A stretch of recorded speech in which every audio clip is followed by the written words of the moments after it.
So is Tyree Sneed an outsider musician?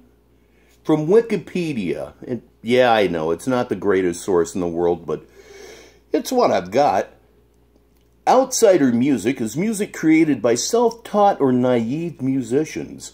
The term is usually applied to musicians outside the music establishment or musicians that exhibit childlike qualities, especially those who suffer from intellectual disabilities or mental illnesses.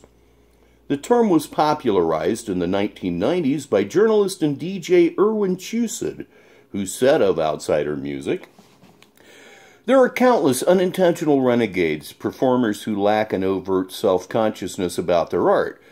As far as they're concerned, what they're doing is normal. And despite paltry incomes and dismal record sales, they're happy to be in the same line of work as Celine Dion and Andrew Lloyd Webber."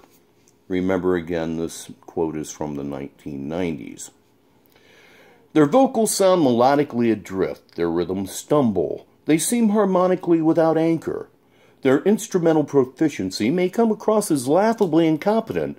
They get little or no commercial radio exposure.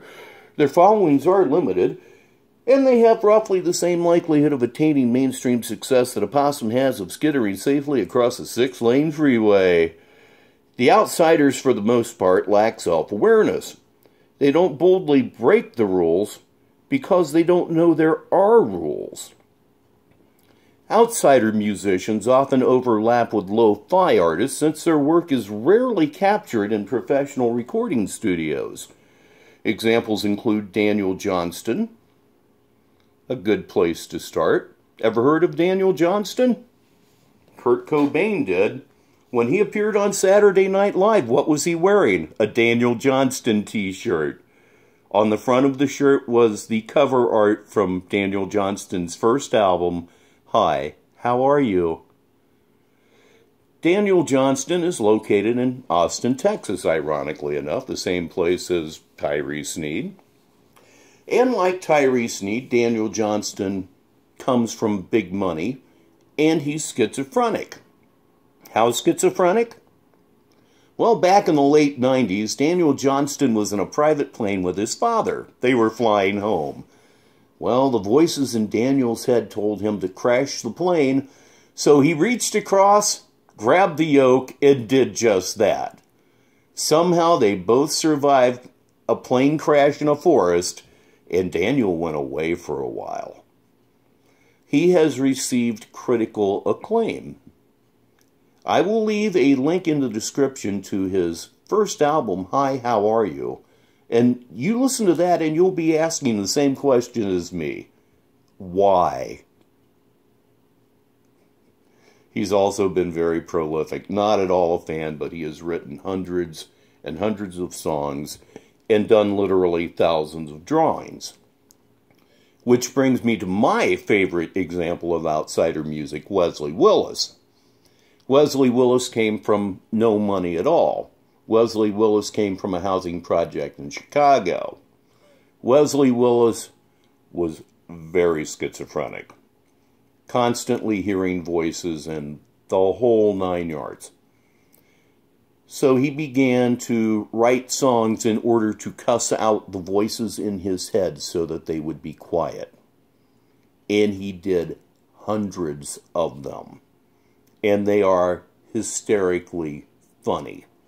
You cannot write a song with a title, Suck a Cheetah's Dick, and not have it be funny. You just can't do it.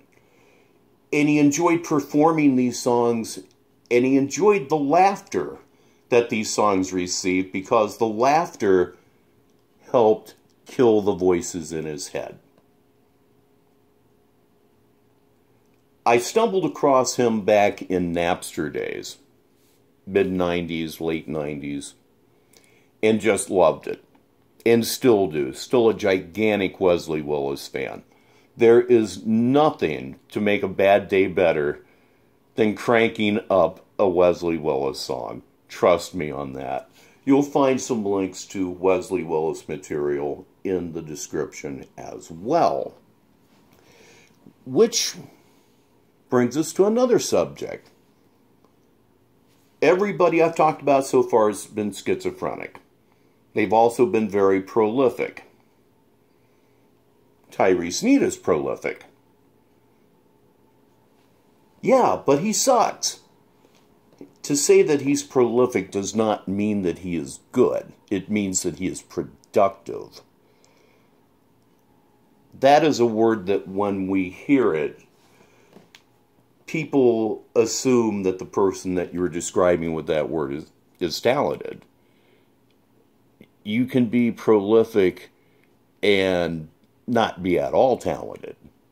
In my opinion, Daniel Johnston proves that. You can listen and figure that out for yourself. But he's very prolific.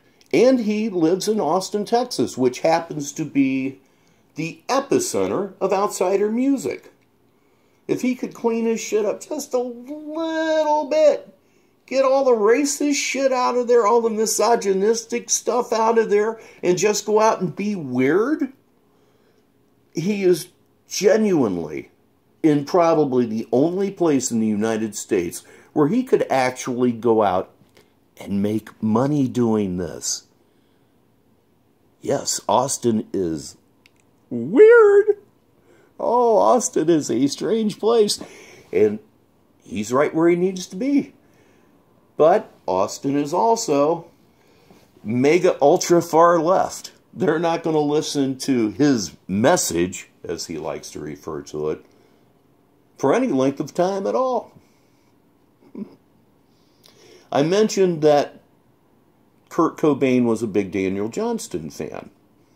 Wesley Willis had his moment too. Wesley Willis made it all the way to the Howard Stern show. Truth. The video exists on YouTube, and I would suggest you go look at that because it's interesting. I'll put it that way. But yes, Tyree Sneed is in fact a prolific outsider musician. It doesn't mean he's any good. He certainly isn't. But there is actually, as stunning a fact as it is, there is a genre of music in which Tyree Sneed belongs. God help us all. I'll talk to you.